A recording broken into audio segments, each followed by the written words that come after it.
Bienvenue dans un nouvel épisode du podcast live d'Anywhere Uni. Alors ce soir, on est avec Bianca d'HEC Montréal. On a l'habitude de recevoir et des responsables d'admission et des étudiants.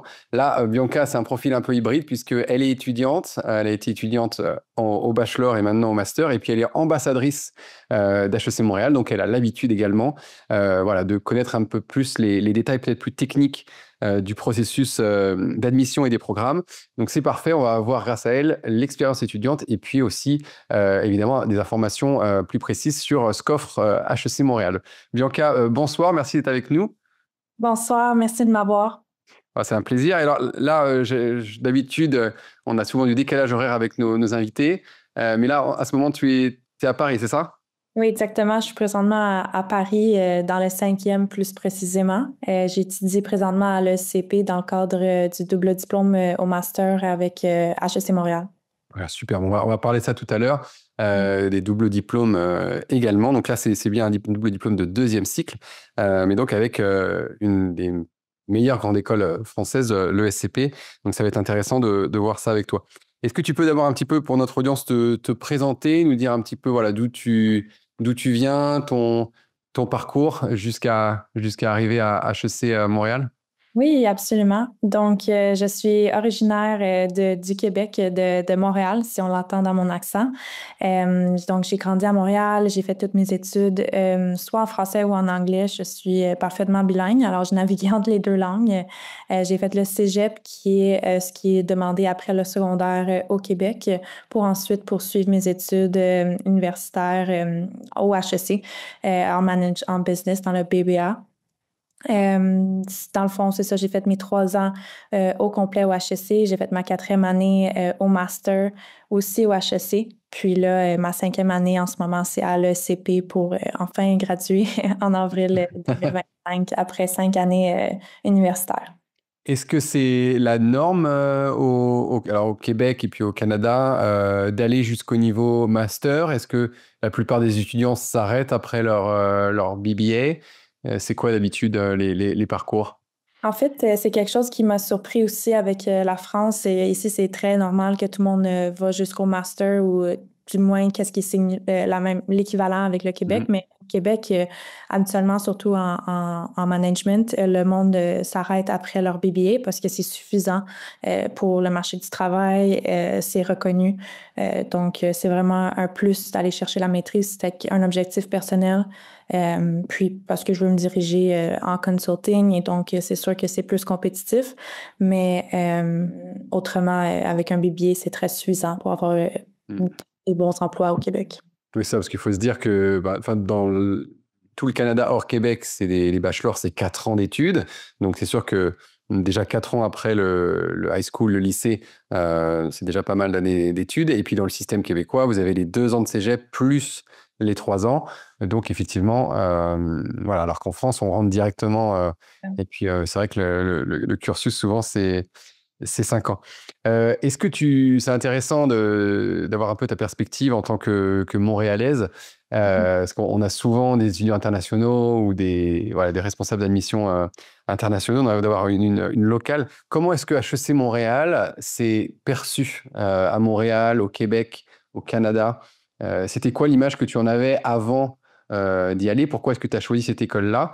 Parce que c'est intéressant, nos élèves ont souvent plutôt une vision de est-ce qu'à l'international, ça va être un nom qui porte? Mhm. Mais alors, sur le tissu québécois, montréalais, canadien, comment est-ce que ça se place? Oui, c'est une excellente question. Puis je pense que c'est aussi comme ça que j'ai fait mon choix aussi pour aller au HEC. En fait, HEC est très, très bien reconnu. Je peux parler pour le Québec. Donc, c'est sûr que, surtout à Montréal, je dirais que c'est la meilleure école de commerce à Montréal et sinon même dans les tops au Québec. Donc, la perception pour HEC, c'est très bon. C'est ça. Il y a d'autres écoles comme McGill et Concordia qui sont des équivalents peut-être en anglais, qui ont également des pavillons business management qui sont super bons. Et j'avais appliqué aussi notamment pour ces écoles également. Mais mon choix s'est quand même arrêté au HEC et je dirais pour 3 raisons principalement. Puis c'est les 3 raisons que j'avais envie de partager aujourd'hui. Notamment, c'est ça, la réputation, puis le fait que tu peux faire des programmes bilingues au HEC. Pour moi, c'était très vendeur. L'idée de pouvoir naviguer entre les 2 langues puis de continuer à apprendre dans les 2 langues, je trouve que c'est vraiment une réelle richesse, surtout dans le monde des affaires. Tu sais, l'anglais est nécessaire, alors c'est cool de pouvoir apprendre ces termes-là aussi en anglais. Sinon aussi, moi, je suis rentrée au HEC avec l'objectif en tête que je faisais un échange étudiant. C'était sûr dans ma tête. Et l'HEC a vraiment le plus gros programme d'échange pour ce qui est des écoles de commerce. Ils ont 137 partenaires, ils sont dans 42 pays, quelque chose environ. Fait que c'est sûr que c'est très une belle opportunité pour les étudiants. Puis, la dernière chose qui m'avait beaucoup interpellée, puis que ça se fait parler aussi à Montréal, c'est la vie étudiante. HEC est très, très reconnu pour tout ce qui est implication, comité, événements, tout ce dont que tu aimes quand tu es à l'université. Donc, c'est sûr que c'est quelque chose qui m'avait aussi beaucoup interpellée, puis qui est connu du HEC. Oui, tout à fait. Et il y a justement c'est un peu la manière de faire des écoles de commerce françaises ou européennes qui sont vraiment des écoles de commerce où donc il y a une dynamique particulière. Et c'est vrai que notamment en Amérique du Nord, on ne retrouve pas forcément cette dynamique-là au premier cycle, rarement, alors qu'HEC Montréal, le fait que ce soit, même si c'est affilié à l'Université de Montréal, que ce soit une institution assez indépendante, au final, on retrouve cette ambiance école de commerce qu'on ne retrouve pas souvent sinon en Amérique du Nord, je pense. Oui, c'est un bon point. Puis c'est vraiment comme si c'était une entité en soi. Tu sais, la HEC Montréal, comme vous dites, c'est relié à l'Université de Montréal, mais ça reste que on a un petit quelque chose de particulier que l'Université de Montréal n'a pas nécessairement. Tu sais, puis c'est vraiment toute cette vie étudiante. Puis c'est connu. Tu sais, on se voit marcher. Ben, on est dans le secteur de Côte-des-Neiges à Montréal, fait que c'est un quartier.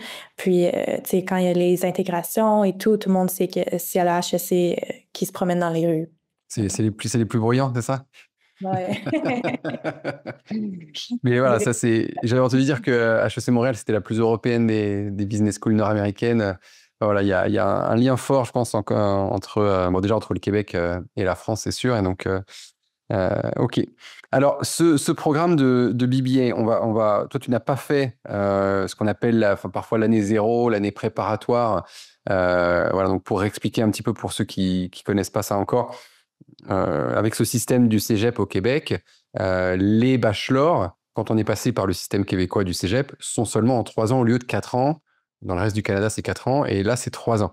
Certaines universités vont reconnaître une équivalence cégep pour les élèves qui arrivent avec un bac français ou avec un IB, l'IBDP. Donc, ça va permettre aux élèves, par exemple à McGill ou à l'Université de Montréal, de rentrer dans des bachelors directement en 3 ans. Mais il y a certaines écoles comme Polytechnique Montréal, HEC Montréal, Université Laval, qui demandent aux élèves de faire l'année préparatoire, l'année zéro, comme pour la plupart des élèves qui ne font pas le cégep. Est-ce que même si toi tu ne l'as pas fait directement, tu as sûrement eu dans ta promotion des élèves qui l'ont faite. Cette année-là, elle consiste en quoi avant de démarrer le programme de BBA en tant que tel? Oui, ben c'est important de faire une petite distinction avec les années préparatoires en France. Tout à fait. C'est beaucoup plus, c'est 2 ans, notamment ici en France, si je ne me trompe pas. Puis, c'est en fait avec l'objectif qu'à la fin, on passe un examen, puis c'est pour te classer, pour les écoles, universités et tout. HEC Montréal, c'est pas du tout ça. Pour l'année préparatoire, c'est beaucoup plus comme une mise à niveau. C'est peut-être plus pour les Français de s'adapter au système scolaire québécois, de voir un peu c'est quoi le niveau, de faire des bases aussi, surtout pour les maths, parce qu'on a des maths particulières qu'on fait au cégep, comme calcul différentiel, algèbre linéaire. Fait que c'est de faire ces maths-là pour être sûr que vous êtes au même niveau. Il y a aussi des cours de langue. Je sais qu'il y a des cours de langue, vu que justement le bac se fait en bilingue trilingue. C'est possible de faire des cours d'anglais ou d'espagnol cette année-là.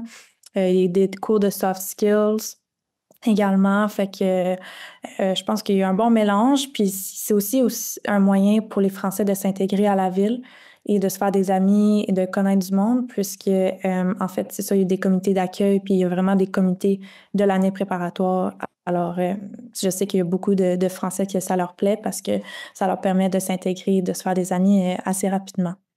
Puis du coup, c'est une année où il y a quasiment que des étudiants internationaux, peut-être un petit peu des Canadiens hors province aussi, qui n'ont pas l'équivalent cégep. Mais voilà, en tout cas, c'est ça le message que tu as passé, c'est ça, il ne faut pas s'inquiéter sur le terme prépa qui fait parfois peur quand on connaît le système français.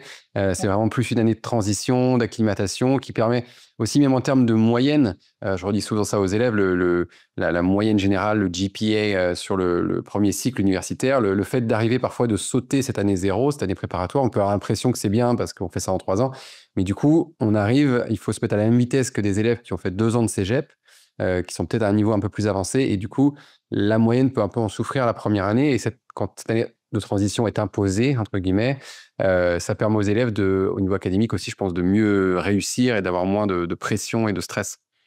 Oui, 100%. C'est sûr que ça peut aider parce que juste de faire le switch, même pour les élèves qui ont fait le cégep, mais l'université, c'est une autre coche tout le temps. Alors, avoir cette année-là, c'est quasiment comme un avantage parce que tu touches aussi, je sais qu'il y a des cours de base de comptabilité, mais la première année, on est obligé de refaire de la comptabilité. Fait que même que j'ai remarqué que quelques Français, ils sont arrivés au cours de comptabilité même plus près que moi, puisqu'ils avaient comme vu ça dans l'année préparatoire, puis moi un peu moins. Donc, c'est à leur avantage, en fait, Oui, c'est ça, pour ceux les... qui sont déjà en plus à HEC Montréal, qui sait exactement à quoi s'attendre sur la suite du programme. Et donc, j'imagine bien que c'est effectivement une bonne préparation. Donc, ça, le message est clair. Pour tous nos élèves, on a des élèves français, mais on a aussi des élèves de plein de pays du monde qui préparent le bac français ou l'IB. Il y a cette année-là qui est obligatoire, donc c'est un programme en 4 ans. Après cette année préparatoire, ils rentrent dans le programme de BBA en 3 ans. Alors, comment il se structure, ce programme? Est-ce qu'il faut qu'ils fassent des choix académiques tout de suite? Est-ce que c'est très libre? Est-ce que c'est très structuré? Quel type de matière est-ce qu'ils vont avoir? Oui, en fait, le HEC aussi est très particulier pour ça et j'aime ça le comparer un peu. Je sais pas si le lycée ici, c'est la même chose, mais nous, le secondaire, quand on avait notre rentrée de classe, la première, tu sais, on avait un groupe, on était attribué à un groupe, puis pendant toute l'année, on suivait le même groupe. Fait que, tu sais, on avait hâte de savoir notre groupe. Ben, le HEC, c'est un peu la même chose. Les classes sont segmentées il y a une vingtaine de groupes. Et ça va par justement bilingue, trilingue ou si tu fais le BBA en français tout simplement. Et tu suis ce groupe-là pour la première année pour tous les cours de base, donc du tronc commun. Fait qu'on va faire des cours de finance, de comptabilité, de logistique, analytique d'affaires, de marketing. On touche vraiment à toutes les bases du business tout court. Fait que ça te permet d'avoir vraiment une vue d'ensemble sur qu'est-ce que t'aimes pas. Et de passer à travers toute cette année-là avec ton groupe, ça te permet de solidifier des liens, d'apprendre à connaître du monde, mais vraiment parce que tu es comme 5 jours sur 5 avec eux pendant plusieurs mois. Puis, c'est ça, c'est comme on se supporte aussi beaucoup, tu sais, de l'entraide il va y avoir les travaux d'équipe, mais aussi on est tout en mi-session en même temps, on est tout en finaux en même temps. Fait que, c'est super cool. Puis même si on a des amis dans d'autres groupes, ben, on suit les mêmes cours aussi. Fait que c'est sûr que pour la première année, c'est un peu plus rigide, mettons, la structure, puis on est imposé des cours. Mais reste que je trouve que ça donne vraiment une bonne perspective après pour tout ce qui est management et juste de connaissances générales. Donc ça, c'est pour ce qui est de la première année. Ensuite, dans la deuxième année, il reste encore quelques cours que tu es obligé de prendre, mais tu peux les faire soit dans la première session ou la deuxième, mais tu peux commencer à te spécialiser. Puis, dans les spécialisations, il y a comme une quinzaine de spécialisations qui sont offertes. Puis, tu peux commencer une spécialisation et réaliser que finalement, ben, c'est peut-être pas ça que tu voulais faire exactement. Puis, la rendre mixte, on dit. Donc, moi, je me suis spécialisée en finance et en marketing. Fait que j'ai les deux spécialisations sur mon diplôme. Fait que tu fais la moitié des cours de chaque et ça te permet d'un peu toucher à deux des choses qui t'intéressent ou justement de diversifier. Puis sinon, dans la deuxième année aussi, c'est l'année que le monde part en échange. Souvent, c'est celle-là qui est priorisée pour le cursus scolaire, mais quoique ça se fait aussi dans la troisième année, c'est possible. Donc, moi, je suis partie à ma deuxième session de ma deuxième année. Donc, c'est ça. On était, comme toutes mes amies du groupe que je me suis fait la première année, ben, on était partis dans des villes différentes en Europe. Donc, c'était super cool comme expérience. Puis après, on se rejoint encore pour la troisième année, puis on complète ça un peu chacun dans leur spécialisation, mais on finit ça avec le bal du HEC, qui est très reconnu aussi en Amérique du Nord, mais c'est une belle façon de conclure ces 3 années-là. Ok. Et donc cet échange, c'est pour à peu près tout le monde et c'est sur une moitié d'année, quoi. 4 mois, 3-4 mois? L'échange étudiant, exactement, Ouais. c'est pour le semestre d'école. Fait que ça dépend Ouais. des villes. Moi, j'étais à Lisbonne, par exemple, et c'était de janvier à quasiment juin, fait un peu plus long Ouais. que Montréal. Mais c'est ça dépend. Je sais je sais pas, en Asie, ça peut être un peu différent, en Afrique aussi, en Australie. Fait que ça varie, mais c'est pour un semestre d'école. Et sur des programmes entièrement soit en espagnol, soit en anglais, soit en français en général? Ou c'est En plutôt en général, c'est anglais? en anglais. Ouais. Ouais. C'est sûr que si tu viens en France, ben, tu Tout est en français. français ou des villes qui parlent français. Espagnol aussi, je pense que c'est possible si on va au Mexique ou quoi que ce soit, c'est possible de les faire en espagnol, mais la majorité sont en anglais, ouais. Ok. Bon, ça c'est super de voir qu'il y a effectivement tous ces partenaires pour des stages un peu partout enfin, pour des stages, pardon, pour des échanges un peu partout dans le monde. Je sais qu'il y a des possibilités, on peut pas le faire avant de candidater à des doubles diplômes au niveau du premier cycle. Il y a des doubles diplômes au deuxième cycle, on va en parler après avec toi, tu es en train d'en faire un avec l'ESCP, donc tu vas pouvoir nous expliquer ça. Au bachelor, je crois qu'il y a quelques options, mais très très peu de place, donc il ne faut pas que les élèves forcément choisissent HEC pour ça, mais en tout cas, s'ils sont à HEC très performants, très motivés et qui veulent un double diplôme, il y a quelques options qui existent, je crois, c'est ça? Oui, exactement. Il y a quelques partenariats avec des écoles. Je pense qu'il y en a 3 ou 4 partenariats, alors un peu comme le double diplôme à la maîtrise. Voilà, c'est ça. Ok. Donc, échange, ça semble bien intégré dans le DNA de l'école. Au niveau des stages, est-ce que parce que c'est quelque chose qui est très important quand on fait dans ce domaine-là, du commerce, du business? Il y a des pays comme le Royaume-Uni qui sont pas très forts pour ça, où il faut forcément prendre une année en plus pour faire des stages et les conventions de stage sont pas forcément faciles à obtenir. Comment ça se passe à HEC? Est-ce que vous êtes obligé d'en faire? Est-ce que vous êtes encouragé à en faire? Comment c'est structuré? En fait, ce n'est pas une obligation. Tu sais, certains programmes, je sais que ça peut devenir une obligation de faire des stages. HEC, ce n'est pas une obligation. Tu n'as pas besoin d'un stage pour graduer et avoir ton diplôme. Mais c'est sûr que c'est recommandé et c'est une belle façon de toucher à des domaines ou des emplois différents. Je dirais que le HEC, sur leur site, il y a une section HEC carrière, je pense que ça s'appelle. Faudrait vérifier, mais je pense qu'ils offrent tout le temps, ils mettent à jour des offres de stage sur ce site-là directement. Sinon, autrement, il y a énormément de cocktails de réseautage et d'opportunités dans ce genre pour aller faire des contacts et rencontrer du monde. Donc, c'est sûr que HEC nous encourage par cette façon de trouver des stages, de trouver des opportunités. Mais sinon, autrement, au Québec, je pense qu'il y a quand même une bonne... c'est quand même pas, je veux pas dire facile, il faut quand même travailler pour trouver un stage. Mais il y a quand même beaucoup d'opportunités et ça se fait bien pour trouver des opportunités de stage pour C'est ça. l'été. Et que ce soit les opportunités de stage, donc sur les périodes d'été, effectivement, qui sont toujours en général assez généreuses pour les étudiants. Et après, pour aller vers le monde du travail, tu dirais aussi que même en tant qu'étudiant international, en sortant d'un BBA d'HEC Montréal, il y a des opportunités ou c'est un marché de l'emploi qui est pas forcément facile à intégrer?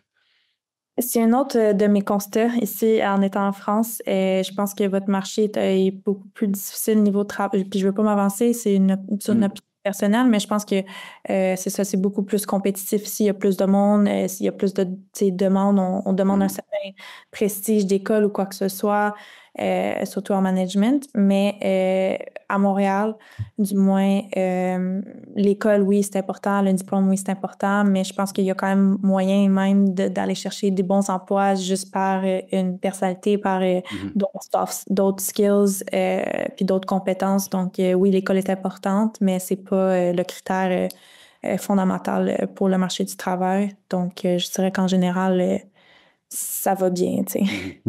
C'est ça, il y a des belles opportunités. En plus, pour les étudiants internationaux, bon, ça va peut-être évoluer dans le futur proche, mais actuellement, le Canada fait partie des pays plutôt généreux qui peut donner 2-3 ans de visa de travail ouvert post-diplôme. Donc, c'est intéressant pour des élèves qui voudraient justement pouvoir rester sur place. C'est pas le cas dans tous les pays du monde. Et il y a même aussi une possibilité, je crois, pour eux de travailler même pas à plein temps, mais de travailler un petit peu en parallèle de leurs Puis, études, voilà, via le visa euh, étudiant.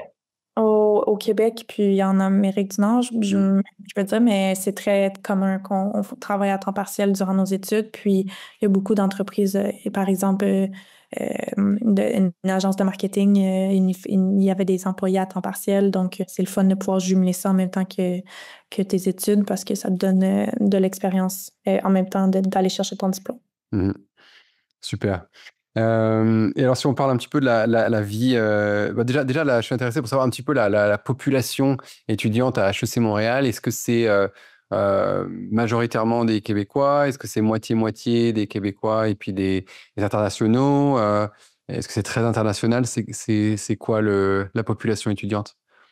Oui, je pourrais pas dire exactement. Je sais qu'il y a environ une 40% qui c'est des étudiants étrangers, si je me trompe pas.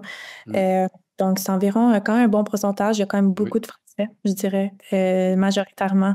C'est ce qu'on retrouve. C'est sûr que par la langue, c'est quelque chose qui est très intéressant pour les Français. Sinon, autrement, c'est beaucoup de Québécois.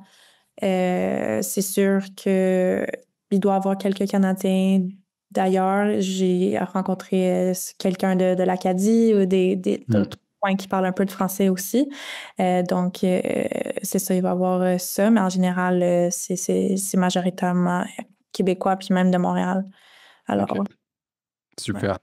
Et Montréal, rapidement, je sais que ça a été élu, c'est élu régulièrement meilleure ville étudiante du monde. Pourquoi est-ce que c'est si sympa d'être étudiant à Montréal? Je dirais que c'est comme une mini-ville d'Europe. C'est comme des fois, on compare surtout le Vieux-Montréal. Tu sais, il y a un charme, il y a quelque chose, il y a tout le temps des événements. Surtout, ben, c'est sûr que quand il fait plus beau l'hiver, quand il fait très froid, Ouais, ça, parce qu'il y a quand même un bon hiver. ouais, ça se calme, puis on se le cachera pas, mais quand il fait beau, le monde en profite parce que justement, on est tellement à l'intérieur souvent que après, il y a des beaux parcs, fait que le monde se font des pique-niques dans les parcs. Il y a beaucoup de nightlife de bars et de places pour sortir. Les restaurants aussi, c'est reconnu Montréal, tu sais, qu'on a vraiment des bons restaurants. Si t'es un foodie, c'est vraiment le fun. Sinon, ben, je pense qu'on a juste c'est ça, un dynamisme dans la ville qui fait en sorte que c'est très agréable pour les étudiants. Puis c'est pas trop gros non plus, donc on s'y perd pas non plus. Fait que, tu sais, les quartiers sont pas trop loin l'un des autres. Fait que c'est facile de se déplacer pour un étudiant qui n'a pas d'auto ou quoi que ce soit. Et Donc, c'est assez sûr, assez safe. Et, oui, oui, c'est comme vraiment. ville, Je me suis jamais sentie en une danger. sécurité. Ouais, c'est ça. Fait que très, très sécuritaire. Super. Alors, après, on va pas parler un petit peu d'admission et puis de processus de candidature. Au niveau des doubles diplômes, au niveau du deuxième cycle, au niveau du master, est-ce que là, il y en a, là, tu parlais, donc toi, t'en fais avec l'ESCP. Est-ce que tu peux nous expliquer un peu comment ça marche? Et puis, est-ce qu'il y en a d'autres? Et c'est quoi au final, auras les deux masters des deux universités? Oui, donc comment ça fonctionne? Je pense qu'il y a à la maîtrise, il y a 5 partenaires avec d'autres universités, D'accord. dont Paris, Lyon, Norvège, Milan, Donc, puis Bocconi, EM Lyon, ouais, ESCP. euh, il Et y a en belge, je ne Stéphane, saurais pas le nom. Et la Schema? Ouais, ouais. ok. Puis à Melbourne aussi, une autre université. Donc, Ok. c'est 5 partenaires. Dans chaque école, il y a des places, mais restreintes quand même Mhm. aussi. Donc, je dirais entre 2 et 5 par université. Mhm. On s'entend qu'on n'est pas nécessairement beaucoup à partir par année, mais ça reste que, mettons, pour le CP, on est 5 à être partis pour cette année. Mhm. Et comment ça fonctionne, c'est tu fais ta première année de master à HEC Montréal. Et nous, on doit faire qu'on appelle notre projet supervisé, qui est notre thèse avec le HEC Montréal. Donc, on la fait, on la complète. Je la remets en décembre cette année. C'est bientôt là. Oui, c'est bientôt. Et puis, pendant ce temps-là aussi, on fait notre deuxième année à l'ESCP, ici aussi, où on se spécialise en autre chose que notre maîtrise à Montréal. Et ça nous donne vraiment 2 diplômes différents. Donc, j'ai le diplôme de l'ESCP dans ma master en International Business Consulting, puis j'ai mon master au HEC Montréal en stratégie, par exemple. Fait que, Super. Et au niveau des frais de scolarité, dans ce cas-là, du coup, c'est 1 an on paye à Montréal, 1 an on paye à l'ESCP? non, c'est ça, Non? ben, heureusement. Pour moi, en tout cas, c'est les frais Mhm. je paie les frais de HEC Montréal. Fait que je continue à payer D'accord. les mêmes frais que je paierais au Québec. Donc, c'est Ah, l'équivalent. très intéressant, là. Oui, on sauve beaucoup de coûts de cette façon parce qu'il Ouais. ne faut pas donner le CP. Non, c'est ça. Ouais. Ok, très intéressant. Euh, ok, donc au niveau un petit peu du processus d'admission, euh, bon, t'es étudiante ambassadrice, hein, donc je sais pas si tu auras tous les petits détails mais en tout cas, de manière générale, un élève, donc nous on prépare beaucoup de bacheliers de français. Qu'est-ce qui est demandé dans le dossier d'admission? Quelles sont les pièces euh, principales? Oui, donc pour les Français, par exemple, si vous voulez appliquer pour septembre 2025, Ouais. la date limite se trouve le 15 février.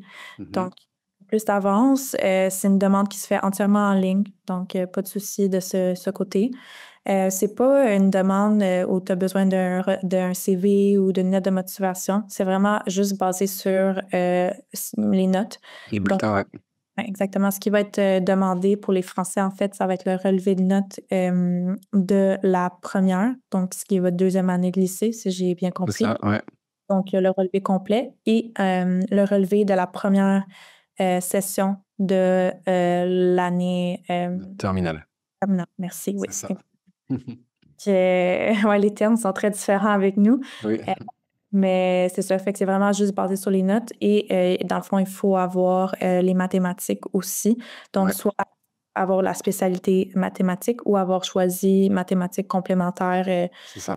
l'année terminale, puis d'avoir une mention bien ou plus, surtout pour ces cours-là. En fait, ce qui va être Ok. nécessaire. Donc à peu près un niveau de 14 en gardant les maths jusqu'à la fin. Spé maths en première, spé maths ou maths complémentaires en terminale. Ok. Donc ça semble assez clair, donc assez simple hein, comme dossier de candidature. Même des élèves qui ne se seraient pas trop préparés, s'ils ont les notes et qui sont motivés, peuvent encore tout à fait le faire. Hein. Tu disais que c'était le 15 février la deadline? Donc, Oui, donc il y a encore le temps, donc faut pas hésiter. Ok. Est-ce qu'ils choisissent tout de suite s'ils veulent faire leur programme en bilingue, en trilingue, en sachant qu'ils font l'année préparatoire? Est-ce qu'il y a un test d'anglais à fournir ou est-ce que ça se joue pendant l'année préparatoire que ça va se décider s'ils choisissent une filière bilingue ou trilingue? Je sais qu'il n'y a pas de test de langue qui est Ouais. demandé pour les Français. Après, moi, quand j'ai fait ma candidature au HEC, il fallait que je décide Hmm. tout de suite si je voulais être bilingue ou trilingue. Mais là, étant donné que l'année préparatoire, je ne pourrais pas Je crois répondre. pas. Je crois pas qu'ils aient besoin de se positionner. Je crois que ça va se préparer effectivement, ouais. Ouais, ça ferait du sens parce qu'en fait, ça ne le savoir autant d'avance. Voilà, c'est ça. Donc voilà, faut pas qu'ils s'inquiètent. Et donc ça veut dire que c'est pour des élèves qui peut-être n'arriveraient pas à avoir le niveau qu'il faut au TOEFL, à l'IELTS pour certains programmes entièrement en anglais, ça peut être une bonne option pour renforcer leur anglais durant cette première année-là et puis espérer passer dans la filière bilingue qui leur permet de pas être complètement déstabilisé en gardant un certain nombre de cours. Est-ce que c'est vraiment moitié-moitié quand on fait le cursus bilingue anglais-français ou c'est quelques cours en anglais et majoritairement en français? En fait, c'est pas exactement moitié-moitié, je me trompe pas, parce que je pense que l'offre de cours reste en français est plus grande que celle en Mhm. anglais. Donc, je pense que tu as un minimum à atteindre en anglais de cours à faire. Là, je pourrais pas, je me rappelle pas avec le nombre de crédits ou quoi que ce soit, mais il y a un minimum. Puis Mhm. après que tu as atteint ce seuil-là, tu as la mention bilingue. Si tu veux faire plus de cours en anglais, c'est libératoire. Mais si après, ben, c'est ça, c'est vraiment au choix. Puis j'y réfléchi, mais le monde qui décide de faire juste le français parce qu'ils se disent peut-être qu'ils sont pas à l'aise de faire des cours en anglais, ça reste que durant leurs 3 années, ils peuvent prendre 1 ou 2 cours en anglais quand même. D'accord. Ça reste une possibilité aussi si on est moins à l'aise de le faire complètement en bilingue. Ok, super. Bon, donc des candidatures assez simples, assez rapides, pas de SAT, pas de lettre de motivation, pas de CV, pas d'entretien. Voilà, c'est les bulletins avec un niveau à peu près Tu disais mention bien, c'est ça qu'il faut à peu peu viser. Ça ne veut pas dire qu'il faut forcément avoir une mention bien dans toutes les disciplines à chaque trimestre, hein. C'est de manière globale sur la premier trimestre de terminale. Ça va être à peu près le niveau demandé. Ok. Est-ce que tu as une idée des frais, au niveau des frais de scolarité, comment ça marche c'est selon le passeport, c'est ça? Il y a les Canadiens, enfin, il y a les tarifs québécois pour les résidents qui auraient vraiment la résidence québécoise, les Canadiens qui ont la résidence québécoise. Après, il y a le tarif canadien et puis le tarif international, c'est ça? 3 niveaux de tarifs? Euh, il y a Canadien, tarif, non, Québécois, Canadien. Ensuite, c'est les Français. Vous avez un tarif préférentiel et ensuite Mhm. international. C'est ça. Donc, eux aussi payent moins que les autres internationaux. Mhm. Je pense que c'est environ 12 000 Canadiens pour l'année. Donc, ça Pour les reste. passeports français et belges francophones, ouais, donc ce qui fait du 9 000 euros et quelques. Ok. Et les études internationaux, par contre, qui ont pas de passeport français ou belge, c'est des tarifs supérieurs. Ouais, 30 000 Canadiens. Ok. Est-ce qu'il y a des possibilités de bourse pour ces élèves-là? Je ne sais pas si... Je sais qu'il y a beaucoup de bourses qui sont offertes au HEC. On a un site avec, encore une Mm. fois, une grosse liste de bourses qui sont offertes à chaque année. Après, les détails de toutes les bourses, je ne m'y connais pas Ouais, nécessairement, mais il y a possibilité, assurément, d'aller chercher. tout ça, ouais, c'est ça. Et puis ça, c'est des choses qui évoluent en plus chaque année, donc c'est mieux d'aller directement voir le site où vous aurez les choses à jour et puis les bourses qui sont actives, on va dire, actuellement. Ok, super. Bah, écoute, on a fait un bon tour. Je ne sais pas si est-ce qu'il y a autre chose que tu as l'impression qu'on n'a pas mentionné ou un message que tu as envie de passer à des jeunes de 15, 16, 17 ans qui rêvent du Canada, qui se disent pourquoi pas Montréal, pourquoi pas HEC Montréal? Ben, je dirais que je trouve que pour je trouve que le niveau rapport, je sais pas comment dire ça, mais rapport qualité-prix à HEC Montréal, c'est vraiment une école qui se situe super bien. Honnêtement, j'ai tellement appris durant mon BBA, puis même ma maîtrise. Le niveau d'enseignement est super élevé, dans le sens que je sors vraiment de là avec une réelle valeur ajoutée. Et je le sens et je le vois dans le marché du travail. Donc, si c'est quelque chose qui vous intéresse d'aller vivre à Montréal, de vivre quelque chose de différent, mais quand même être dans une place qui parle français, pas trop loin, je trouve que c'est une super belle opportunité. Puis tous les Français ou d'autres internationaux à qui j'ai parlé, qui ont côtoyé le HEC, ça a été quand même des expériences très positives et ils ont aimé leur temps à Montréal. Donc, Puis avec plein de partenaires, voilà, des possibilités après de soit faire son deuxième cycle en double diplôme, soit faire dans son deuxième cycle complètement dans un autre pays. Le bachelor va être très bien accepté voilà, partout dans le monde. Donc effectivement, ça peut être qu'on veuille rester au Québec, hein, comme tu disais, c'est une école qui est très très bien connue et reconnue dans le tissu local, mais également pour après rebondir à l'international. Je pense que c'est une belle porte d'entrée. Écoute, super, merci beaucoup Bianca pour ton temps et tous tes précieux conseils. C'est super d'avoir le retour voilà, d'une Québécoise. C'est intéressant aussi pour voilà, voir ça un petit peu plus d'un regard aussi intérieur. Donc merci à toi. merci à vous, c'était super. Voilà, super. Et puis bon, à tout le monde, je vous dis à bientôt pour un nouvel épisode d'un live Anywhere Uni. À bientôt.